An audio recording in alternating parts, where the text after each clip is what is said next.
I'm trying to live my greenest life possible, and I've developed a 10-step plan. And the first step is research. When we research, it's more than just understanding climate change and the best way to live a green life. It's also understanding our own trash habits and the resources available to us in our community. Let's get started.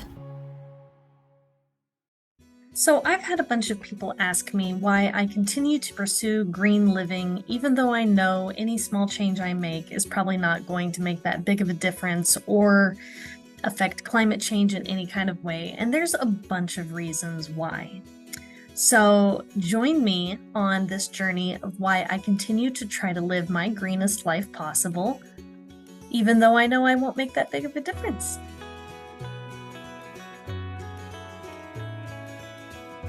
Currently developing a book, 10 Steps to Green Living. And in this book, I'm going to go through all the ways a person can live their greenest life possible. I've got 10 R's, each R covering different ways to live a greener life. And someone said to me, do you really think taking shorter showers and using metal straws and trying to use less plastic bags is going to make that big of a difference or going to affect climate change or reduce your carbon footprint? And I said, as an individual, probably not. In fact, definitely not. But does that mean that we should stop trying? I care about this younger generation. I care about the people who are fighting for climate justice, and I want them to have a future. So I want to lead by example. If enough of us make those changes, then yeah, it will have an impact. Living a greener life is important. It doesn't matter if my single decisions make that big of a difference. I want to know that I've done my part. And the first thing I do, in fact, it's my first R, is research. I research the greenest ways to live. I research who's causing the most harm. I did a trash audit, and I want to know what I can do in my local community. So sometimes it helps to think small instead of getting hung up on like what we can do at a federal level. So living a green life is important. Even if you know that what you're doing is not going to make that big of a difference. Now, I want to share with you real quickly a book that has helped me a lot.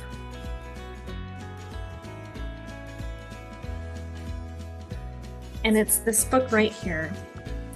It's called How to Prepare for Climate Change by David Pogue. And I've found it to be incredibly helpful. In this book, he covers all sorts of different topics like we find what to grow, where to invest, how to insure, protecting your children, how to prepare for heat waves, preparing for drought, wildfires, where to find hope. Like, it's very comprehensive and it's not alarmist. So I think it's important to try to stay positive and to try to just get through this the best way that we can.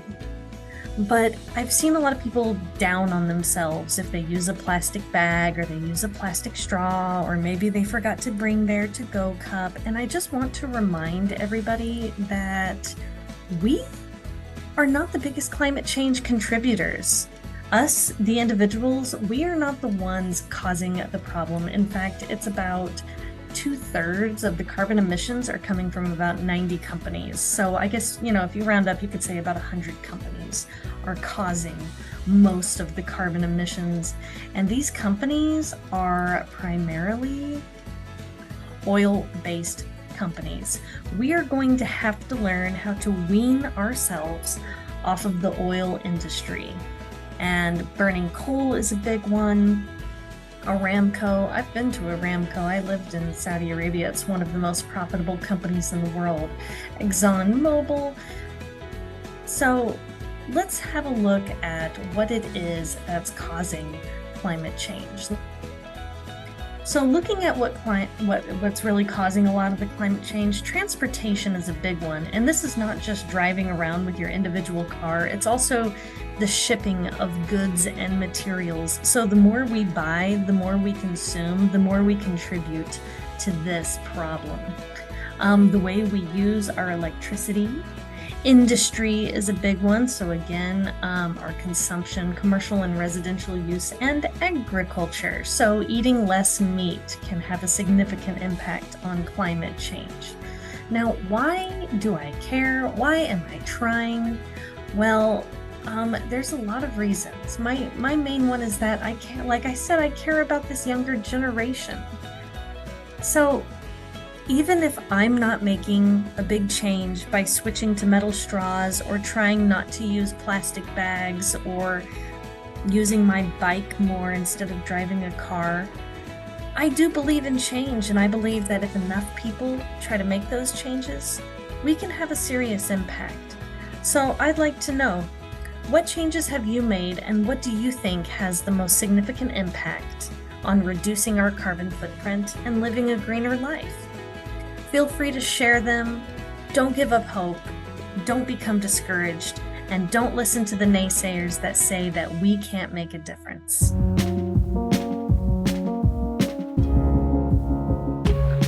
Wow, gross. Doing a trash audit and figuring out what you're throwing away is a great step in living a greener life, because some items can be composted, some items can be recycled, and some items, well, they're just gonna have to go in the regular trash until we come up with a better system. So let's see what I've got. I started a little compost bin, which I've got right here, and you might not know this, but did you know dog hair can go in the compost bin, and also fingernail clippings, anything biodegradable that breaks down? Look at all that dog hair. Why do you shed so much? Huh? Why do you shed so much? It's a little nasty, but believe it or not, this stuff actually breaks down and is great for the compost. Cans, jugs, and bottles, that sort of thing, those can be recycled. On occasion, they end up in my regular trash. But because I have recycling, those are going to go in the recycling bin. I'm pretty sure this can be recycled. I'm going to have to review all of the rules about what can and cannot go in the recycling bin. Unfortunately, to-go boxes cannot go in the recycling bin, which is why I've started bringing Tupperware with me to restaurants. Plastic, this was from toilet paper, soy sauce. Chip bags cannot be recycled, but I'm gonna start saving them so that I can use them for fun, nifty projects. Oh, I got some carrots in here. Those can be composted.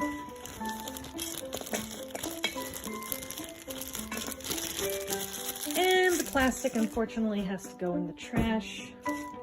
More plastic. Plastic. What is this? Oh, a microfiber sheet. Some mess.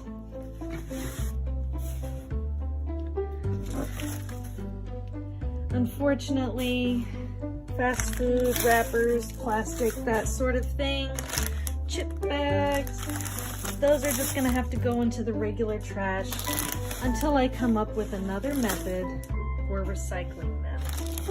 So most of this has to go in the regular trash. I'm trying to eat less fast food. Now, as for this peanut can, I don't know if this can be recycled or not, but these actually come in very handy and they can be used again. I go through a lot of eggs, and fortunately for me, I've got a friend who has chickens, and so she can actually use these. So I'm just gonna bag them up and give them to her.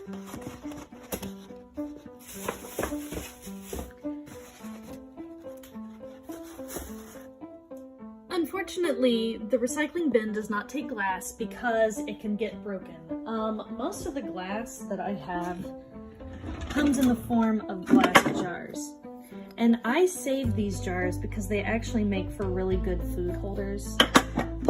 And anytime I give someone food, I put it in the jar and I just tell them to keep the jar. As you can see, I have a nice little collection going.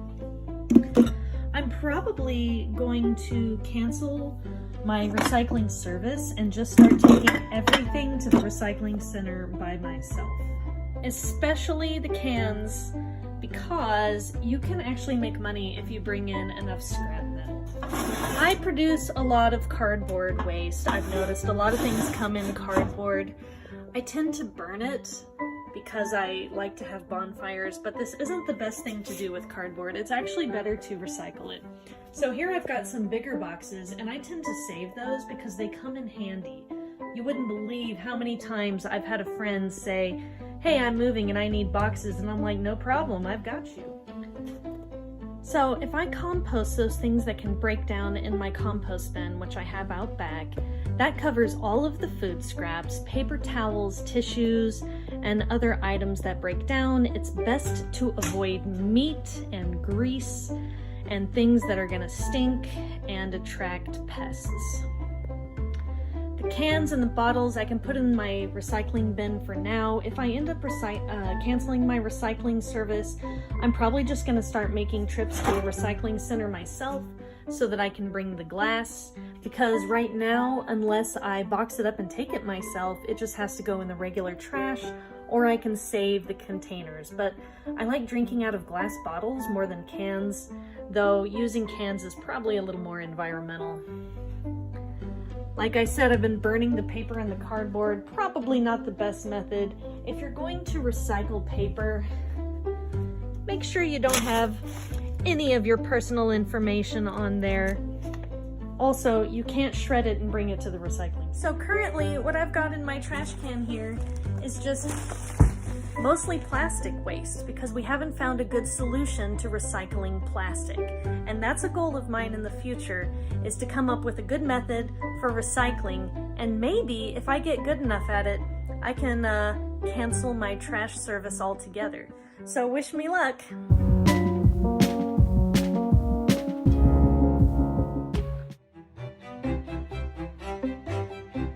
I decided to look into all the resources, restaurants, farmers markets, gardens, bike areas, public transportation, and all of the other eco-friendly organizations and services in my local area. Knowing what's available to you can really help you live a greener life.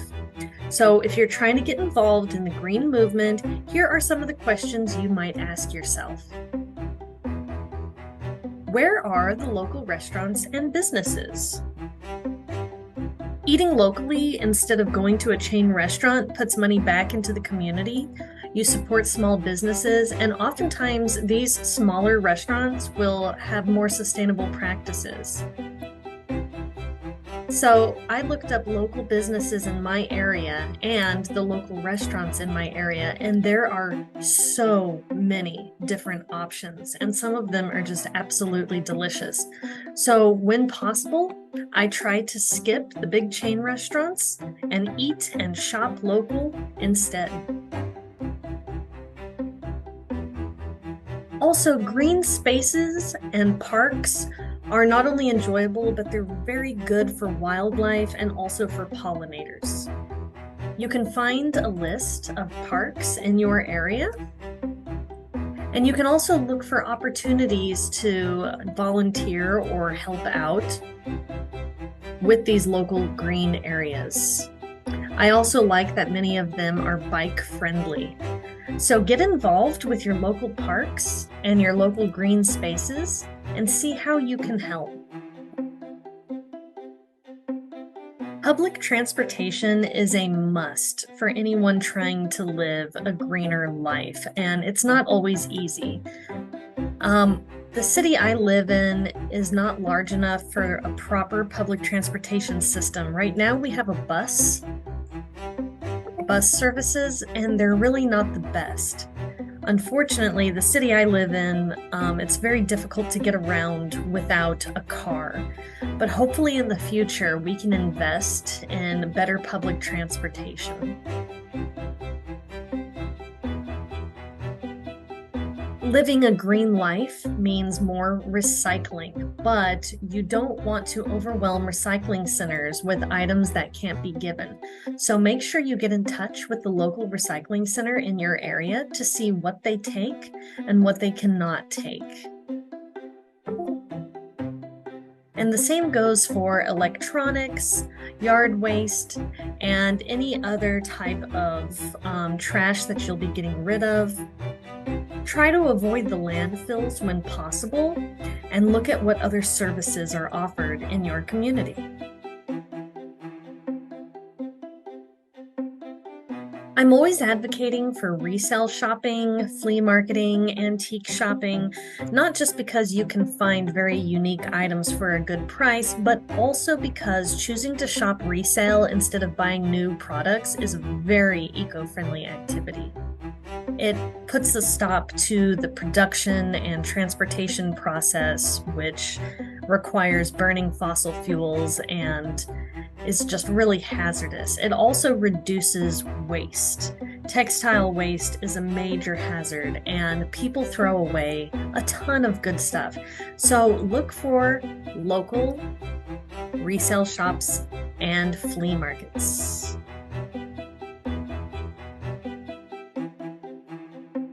I have a list of thrift stores in my area, and they do wonderful things for the community, and you can usually find something really nice there too. A farmer's market is a great way to buy local produce. It's usually healthier. Oftentimes it's organic, and you are supporting local farmers. So I always try to shop at the farmers markets whenever they're in season, or look for local produce at the grocery stores. You can find a lot of other organizations that are trying to fight climate change and promote green living. Remember, we're not alone in our fight for a more eco-friendly existence. There are plenty of other people trying to live their greenest life possible too. So get involved. Talk to people in your community who are also trying to live a greener life, and support the local businesses that try to reduce single-use waste and promote local communities. And finally, keep up to date on any green initiatives in your area. Oftentimes, there are different issues on the ballot that can be voted on, or there are volunteer opportunities. So understanding your community, knowing what resources are available to you, shopping local, and supporting the small businesses instead of large chains are just some of the ways that you can live a greener life and support your community at the same time. Thanks for watching.